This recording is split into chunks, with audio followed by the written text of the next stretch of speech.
and I am so excited to share about Chapter 4 of Karen Eamon's book, Let It Go, that I have right here. Chapter 4 is called Managing Your Man, and so I thought I would invite my husband Kevin to do this video blog with me. And I thought I would show you my cute little manly dog, Buzz. He's right here. He's real happy to be on camera. But I thought I would invite him too, because he's a pretty important man in our lives as well.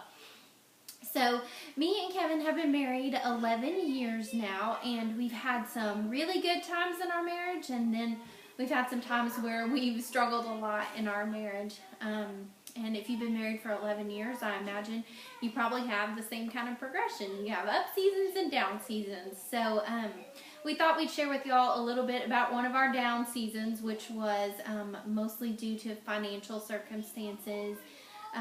And then how God was able to heal our marriage and bring us out of that. So, Kevin, you want to talk a little bit about some of the struggles we've had? Yeah, you know, when we first got married, you know, we were pretty young. We had kids pretty early. We were still in college, working part-time jobs. We didn't have a whole lot of money at all. I mean, I remember times we were, you know, scraping for change so we could go grab a burger somewhere, but those were the fun days. But we had a lot of stress. You know, we didn't have a whole lot of money. I think, you know, when you're in a young marriage and you don't have a lot of money and you've got a lot of different things that are stressing you out, it's just a bad combination. And we were, you know, we were fighting a lot, we were arguing a lot, but I think the main problem that stems from that is we weren't obeying God. And as far as finances, you know, we weren't tithing. We weren't praying about our financial decisions. And I wasn't being a leader in the household. I wasn't, you know, I wasn't going to God with our finances and just making good decisions. And I think because of that, we struggled a lot. And, you know, we didn't have God in our lives as far as our finances were concerned. So I think that was kind of a big turning point later on in our marriage.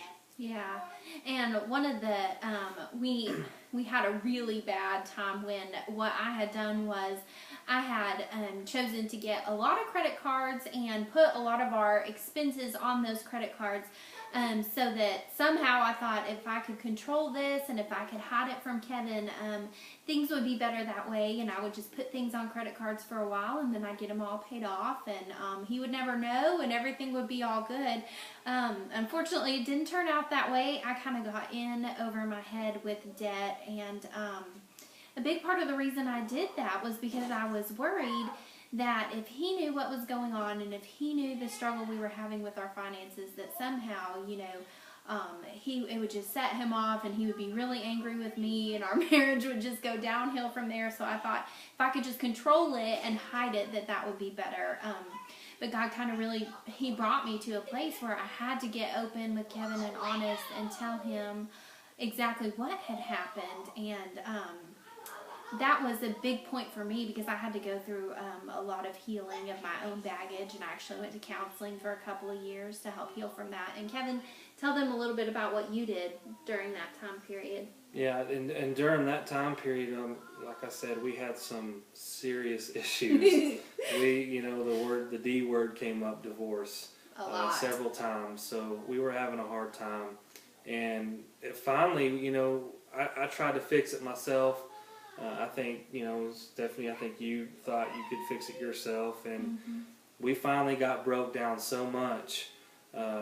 We ended up going to one of our pastors at a church and having a counseling session just with me and Stephanie, and I think that kind of got us kick-started in the right direction.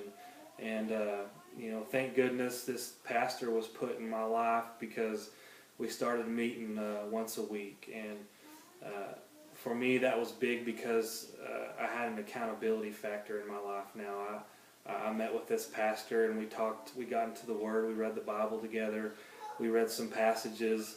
I had a couple of books that I started reading and really started to understand what it is to give my life to God and to have trust in God over all of our, you know, all of our marriage, our finances, with our children, everything. And I think that was a big turning point. And especially for you, you know, I think she had some trust issues with me because I wasn't being the man that I should have been. I wasn't being the Christian leader. And once, you know, I started meeting with the pastor, we started going over some things like that. And I think she saw that I was willing to step out there and be that religious leader, being the man of the house, and being accountable for my actions, and you know, just wanting God to be in our family and everything in our family and how it works. So yeah, I mean, that definitely was a big shift in our marriage, because when I saw him doing that, you know, Karen talks about how marriage is kind of like a dance, and when I saw him really putting effort into things and really wanting our marriage to work and taking an effort to do Bible study at night and stuff like that, it just really made me think, you know, oh wow, he's really trying, so I need to try too. And you know, it wasn't easy. It's not like we just got a piece of sock fuzz on my face. that's awesome. It wasn't you can tell this is live. It wasn't like just overnight, you know, things got all better, but with a lot of work and with a lot of prayer and, you know, and like Kevin said, having mentors in our lives, we were able to heal. And I remember my counselor telling me one time, this was in an individual session with just me and her, and she said, you know, Stephanie, you just don't know what's on the other side. If you'll just hold on and keep praying, you don't know what's on the other side, and you need to hold on for that. And at the time, I didn't really want to hold on, but I just did it because, you know, I trusted her counsel, and I knew that's what I needed to do. And boy, I think we're both pretty grateful that we held on, because our marriage is just in a great place now, and we're really thankful that we are able to still be together and have a great family for our kids. And one of the verses that our pastor shared in church this last weekend that really spoke a lot to me, and I think speaks to just about any marriage, is from Philippians 2, and it's Philippians 2 verse 3. And what it says is, do nothing out of selfish ambition or vain conceit, but in humility consider others better than yourselves.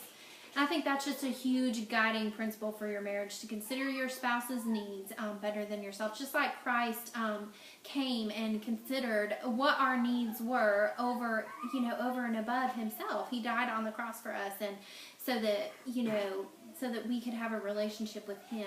And every day we have to make sacrifices to make our marriage work, and sacrifices and do things for our spouse that we might not want to do, but that we know is the better thing. So, you got anything else to share?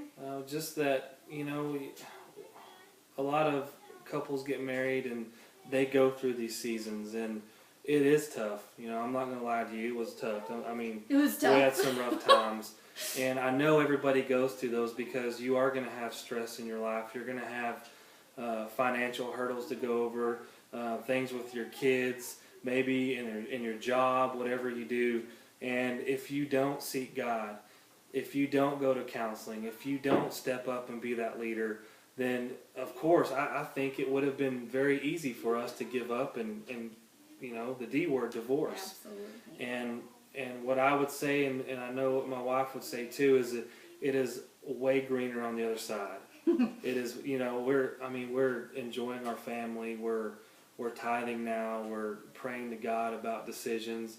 We're not perfect by all means. We're not perfect at all. There's not a perfect marriage. But when you start trusting in God, and then you start trusting in your marriage, I mean, things just, it's so much fun, and we're really enjoying ourselves. And that's really what I would like to get across to anybody else who's having a hard time in their marriage, is just give it to God.